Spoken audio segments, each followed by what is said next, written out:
Dzień dobry.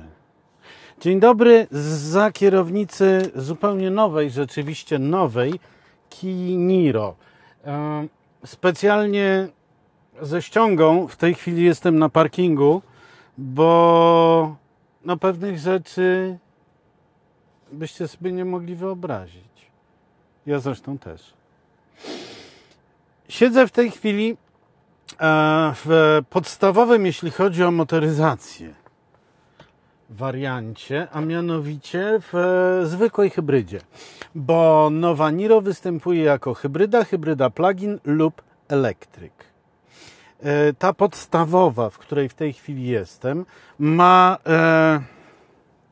no powiedzmy ten sam napęd co poprzednia hybrydowa Kia Niro, jak również Kia Ceed, Kia Exceed i tak dalej, czyli połączenie benzynowego silnika 1.6 wolnossącego, bardzo czystego, ultra ekonomicznego z silnikiem elektrycznym o łącznej systemowej mocy 141 koni mechanicznych i łącznym systemowym momencie obrotowym 265 Nm.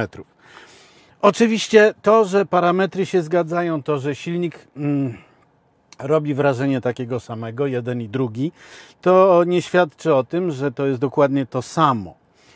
W każdym razie, generalnie, silnik benzynowy rozwija 105 koni mechanicznych i 170 Nm, natomiast silnik elektryczny ma niespełna 44 konie mechaniczne i własne 170 Nm. W efekcie mamy 265 Nm, tak jak powiedziałem, 141 koni. Jeżeli mamy do czynienia z hybrydą plug-in, to mamy o 100 litrów bagażnika mniej. Jeszcze sprawdzę, czy to aby na pewno. Tak, nawet o 103 litry mniej. Za to o 42 konie więcej. Bo jak wiadomo, silnik elektryczny da nam tyle mocy, ile mu dostarczymy energii, a tutaj jest 11 kWh baterii. I teraz łagodnym ruchem przeskakujemy do topowego elektryka. Elektryk ma otóż 204 konie i 255 Nm, ma 65 kWh pojemności baterii, co powinno wystarczyć na mniej więcej 460 do nawet 604 km, co oczywiście jest bzdurą, no ale mój Boże, normy na to wskazują. Normy wskazują na to, że plug-in hybrid ma 59 do 76 km zasięg, co oczywiście też jest bzdurą. I no cóż, co jeszcze można powiedzieć? Najważniejsze. Mianowicie auto się zaczyna od 118 tysięcy złotych i ma na pokładzie już, jeśli wierzyć temu wszystkiemu, co nam podstawiono, ma na pokładzie już komplet wyposażenia z zakresu bezpieczeństwa. Ma zawsze w pełni LEDowe światła, zawsze klimatyzację automatyczną. Zresztą tu do tej kamery bardzo to lubimy, zresztą to w oddzielnym filmiku teraz popatrzcie. To jest dokładnie to samo, co pojawiło się w Kii EV6 EV6, czyli jeden panel matowy, cudowny, może mieć kilka różnych zastosowań, w zależności od tego, którą jego funkcję wybierzemy. Jeśli chodzi o nawiązania do Kii EV6, to mamy ich tutaj całkiem sporo. Przede wszystkim panel i kierownica oraz wybierak biegów i tak dalej. Przy okazji, skoro już tutaj przy wybieraku biegów jestem, nie mogę tego nie powiedzieć, dla mnie jest to kompletnie niezrozumiałe. W kabinie zastosowano dziesiątki materiałów, które mają zapobiegać oślepianiu, odblaskom i tak dalej. I tu, i tu, i tu, wszędzie. Tylko cholera nie w tym miejscu. To jest jakiś koszmar. Nie dość, że mamy tutaj piano black, którego nienawidzę, to jeszcze w dodatku ramka i pokrętło wybieraka przełożeń są dodatkowymi lusterkami.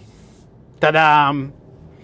I cała smaka precz, jak kiedyś mawiali w Poznaniu. Niezrozumiałe, ale co poradzisz, jak nic nie poradzisz. Na szczęście cała reszta jest rzeczywiście matowa, rzeczywiście kapitalnie pozwala, przepraszam, włączę tempomat i będzie spokój 60, 70, 80. Tempomat adaptacyjny z funkcją aktywnego utrzymywania i odstępu i prędkości na autostradzie jest też seryjny. Warto to wiedzieć. No więc generalnie tak. Mamy tutaj do czynienia z samochodem, z kompaktowym SUV-em, który jest A. piekielnie nowoczesny w środku, B. świetnie, wspaniale wyceniony. 118 000 w dzisiejszych czasach to jest cena, za którą się dostaje dobrze wyposażone auto segmentu B z silnikiem 3-cylindrowym 1.0. A tu mamy do czynienia z bardzo poważną hybrydą, która pozwoli naprawdę tanio jeździć, ekonomicznie, a przy tym całkiem żwawo. No dobra, przepędzlowałem kilka kilometrów po autostradzie i z całą pewnością nie jest to rakieta. Od 120 km na godzinę wzwyż to już jest męka. Ale rozpędzić się do 140 daje i można jechać na tempomacie wówczas bardzo, bardzo spokojnie. Ponieważ jestem w Niemczech, co zresztą widać również tu, dziś jak wylatywałem z Warszawy do Frankfurtu, to już o godzinie 9 rano były 32 stopnie. Tutaj jest 24 w tej chwili. Jest cudownie, idealnie, optymalnie. A to, że jestem w Niemczech, oznacza, że mogę sobie pozwolić na próby prędkości maksymalnej, ale niestety z nich nic nie wyszło, bo się skończyła autostrada. No niestety, to nie jest auto do wysokich prędkości. Natomiast w wydaniu plug-in hybrid, gdzie mocy jest o przeszło 40 koni więcej, czyli o 30%, no to już sobie można spokojnie wyobrazić rozpędzenie się do 160-180. Nie pamiętam, jaką ma maksymalną, ale z całą pewnością do tylu się rozpędzi. A jak się skończy prąd w akumulatorach, to będzie jechać dalej tak jak to, czyli i tak dosyć żwawo i tak bardzo oszczędnie. A w dodatku będzie jechać bardzo przyjemnie, bo to się świetnie prowadzi. To jest jędrne, to jest bardzo posłuszne ruchom kierownicy, to jest niezwykle, powiedziałbym, poręczne. O, to jest to słowo. To jest to słowo. I bardzo, no ten parking tutaj, to wam powiem, dyskusyjny. No dobra. Jedziemy dalej, czy pan będzie myślał? W takim upale na środku się zatrzymać? No nie wiem. Łatwo nie jest, ale nikt nie obiecywał, że będzie łatwo. Nie wiem, o co chodzi. Jestem oczywiście w górach Taunus, gdzie tego typu drogi i niespodzianki to jest norma. A to, że auto jest takie poręczne, to po prostu fantastycznie pasuje do tego zawieszenia, do tej kompaktowej, zwartej budowy. Naprawdę to, co Koreańczycy w ciągu ostatnich powiedzmy 15 lat osiągnęli, to trudno opisać prostymi słowami. Bo żeby nie używać jakichś górnolotnych sformułowań, ten samochód jest na poziomie najlepszych niemieckich rywali. A jeśli chodzi o wyposażenie zarówno komfortowe, jak i ochronne, seryjne, to zdecydowanie ich leje na łeb, w dodatku przy znakomitej cenie. Topowe wyposażenie, topowa cena to jest niespełna 160 000 złotych, ale wówczas już oczywiście mamy i skórę, i wentylację elektrycznych foteli i tak dalej. No ja mam takie topowe wyposażenie tutaj, w związku z czym upał nie jest mi aż taki straszny, bo sobie mogę o tak zrobić i jestem wentylowany. Auto jest kapitalne.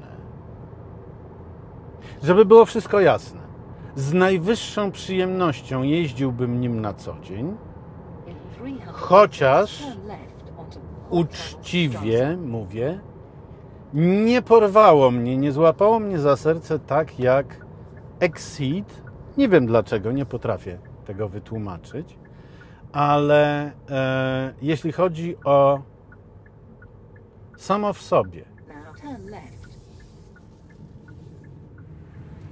wymyślenie samochodu i jego realizację, to jest to tak cholernie wysoki poziom, że trudno sobie to wyobrazić. Jeszcze a propos nieodblaskowych materiałów w środku. To wnętrze nazywa się charcoal, czyli węgiel drzewny. Boczki i niektóre inne fragmenty są wykończone tworzywem, które wygląda tip-top jak przecięty lub złamany wzdłuż włókien kawałek węgla drzewnego, czyli lśni, ale nie oślepia, nie odbija światła. Wygląda to fantastycznie. Tak samo jak fantastycznie wygląda to. Generalnie wiem, że mówię bardzo chaotycznie, ale to dlatego, że mam to auto dla siebie tylko na godzinę, więc niespecjalnie mogę się z nim zapoznać pod każdym względem, a szczególnie jeśli chodzi o inne wersje, ale to, co tutaj na mnie czekało, jest tak imponujące, że po prostu ja gubię wątek najzwyczajniej w świecie. Coś niesamowitego. Owszem, auto dla wielu spośród Was może być zbyt jędrne. Dla wielu spośród Was będzie zbyt wysilone podczas jazdy po takich górskich dróżkach, jak tutaj mam, bo rzeczywiście ono trzyma wysoko obroty, długo ciągnie na biegach podczas jazdy pod górę. No ale nie zapominajmy, że to jest jednak kawał samochodu i nie za wiele momentu obrotowego, nie za wiele mocy. Niemniej nie mam żadnych zastrzeżeń do dynamiki, chociaż oczywiście tutaj nie mam możliwości sprawdzenia tak do końca, jak szybki, jak zrywny jest ten samochód, ale jest to bardzo inteligentne urządzenie, Nie wiem, pewnie tego nie zauważyliście, kiedy wyjeżdżałem z parkingu, manewrowałem, ale fajnie. A dokąd mam jechać? Dalej prosto? Tak wygląda.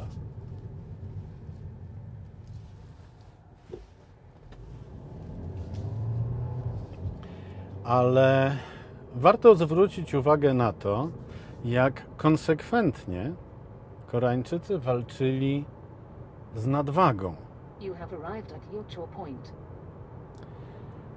Jednym z objawów tej walki jest na przykład brak wstecznego biegu. Tak, dobrze słyszeliście. Nie ma wstecznego biegu w skrzyni biegów. Manewrowanie, cofanie realizowane jest wyłącznie z wykorzystaniem silnika elektrycznego. A co za tym idzie? No, to jest ładnych kilkanaście kilogramów w dół masa własna. A no przy okazji to świetnie tłumaczy, jak bardzo zaawansowani technicznie są konstruktorzy koreańscy, bo najwyraźniej nie ma najmniejszego problemu z tym, żeby nigdy przenigdy nie zabrakło prądu w tym samochodzie.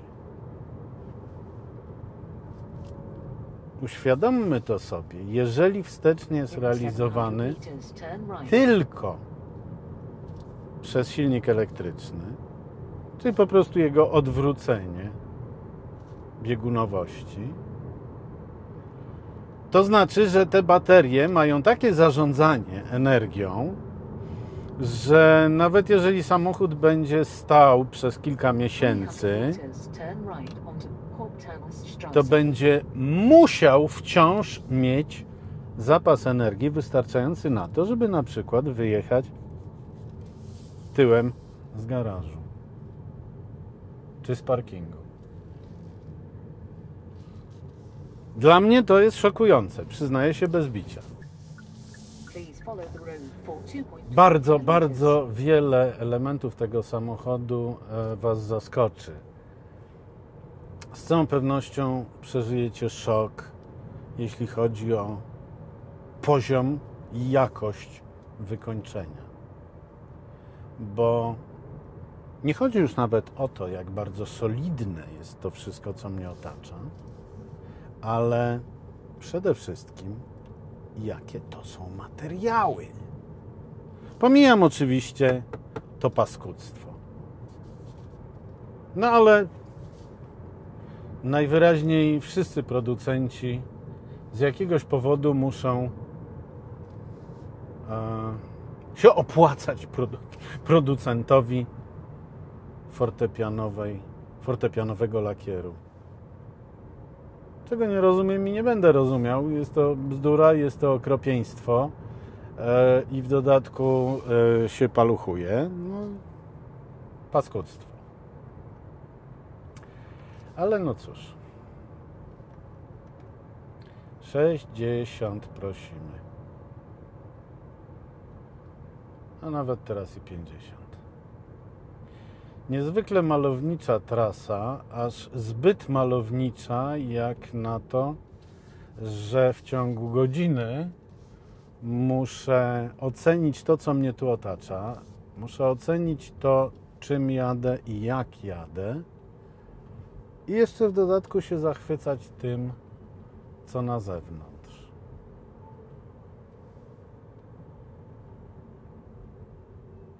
Zaprawdę powiadam Wam, Kia Niro dla bardzo, bardzo wielu z Was może się okazać kolejnym wyborem. Kwestia zupełnie inna brzmi, jak będzie z dostępnością. Bo nawet koncern Hyundai Kia, który ma własną wytwórnię półprzewodników, już wreszcie zaczął mieć z tym problemy. Zobaczymy. Ale pamiętajcie, to jest auto, które bezwzględnie musicie wziąć pod uwagę, zastanawiając się nad tym, jaki kolejny samochód kupić. Przy czym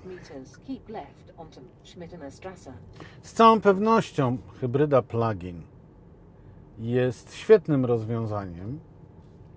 No, można przyjąć spokojnie, że około 50 km pokona na samym prądzie, jeżeli będzie ładowana. Ale jednak to jest 30% wyższa cena. Dużo mniejszy bagażnik. Dużo wyższa masa. No ale i wyższa prędkość maksymalna i o wiele lepsze zrywy.